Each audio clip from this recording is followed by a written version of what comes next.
Hello, I'm Melanie Vincent, a grad student at the University of Alabama. Today we are going to look at Native American Studies and 3 databases related to the subject. We will focus on the 3 databases ERAF, Early Encounters in North America, and American Indian Histories and Cultures. These databases are great tools for researching Native American studies, and each has something different to offer the user. Native American Studies is multidisciplinary, so it focuses on everything from history to culture, and even contemporary studies. The databases we are looking at today lean more towards the historical and cultural aspects of the field. For our purposes, we will do a general search for Cherokee Indians, John Ross, a prominent Cherokee chief, and for our last database, we will look into Native American civil rights. So let's get started. ERAF is the first database we will look at today. This database holds information on 290 cultures from around the world.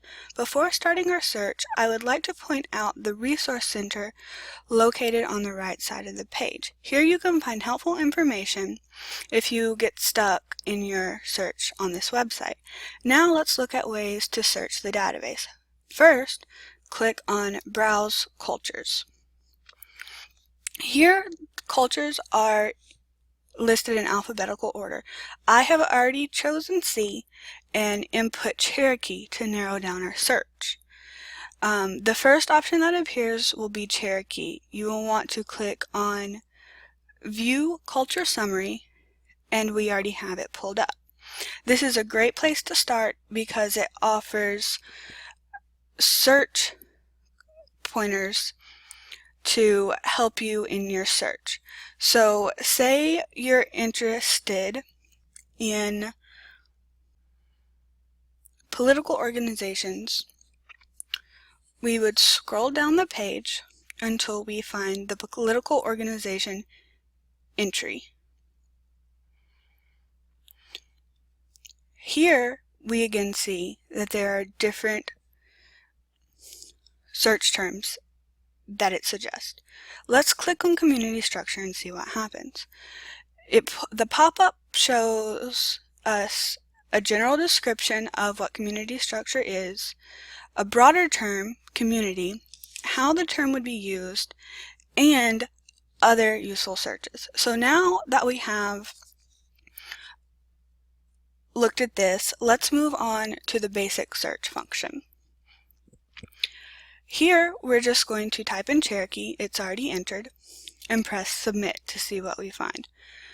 Now, you need to click on North America to pull up your search results, and then Cherokee to get a full listing.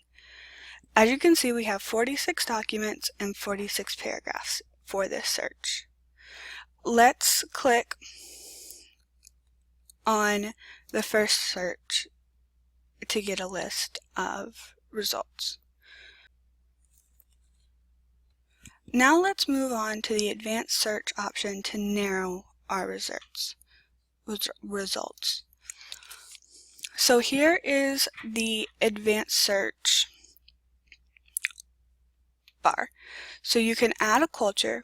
I have input Cherokee. I have also picked out the terms community and all of the subtopics and entered John Ross. Note here that we use Cherokee and community to find results with both, and we can find results with Cherokee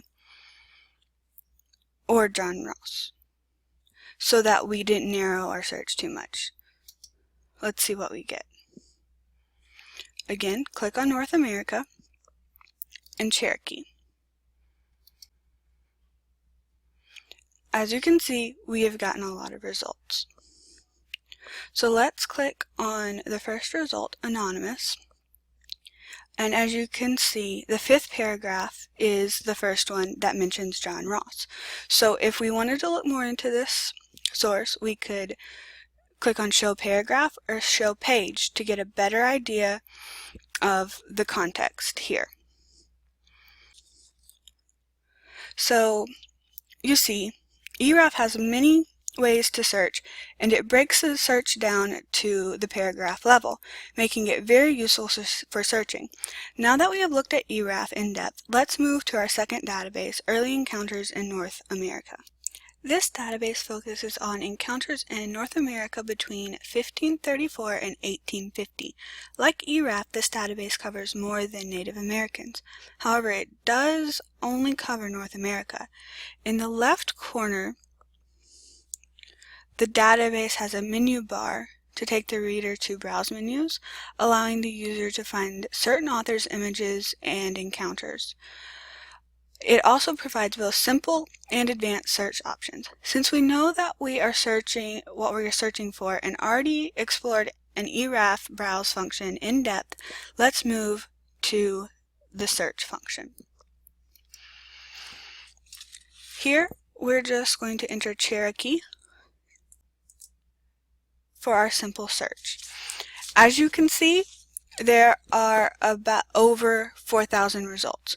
So we want to narrow that down, and to do that we can use the multi-field search function or the advanced search. Here I have already entered in some terms. We're going to search for Cherokee and war, and we want the words to be used within the same paragraph. I've also narrowed it down by providing years 1870 to 1950, added the subject heading American Indians, and decided to look for only narratives. So let's see what we get. Okay, we found 33 documents, which is a whole lot more easy to search. So let's go ahead and click on this section in the first entry. So as we can see, the first chapter in this book will be useful to us because it talks about the Cherokee Indians and a war. So let's go on to the next section and see the beginning of the chapter. See, this is a useful source for us. So now that we've seen that this database is useful and has clearly turned up good results, let's move on to American Indian histories and cultures. This database is unique in that it only covers American Indian cultures, unlike the previous two databases we have viewed. From the home page, we can use the general search bar to search Cherokee, as I have typed. So we'll press go. The list, when it pulls up, of 381 results tells us that we have a good bit to look through. So take a second to see how the search results are set up.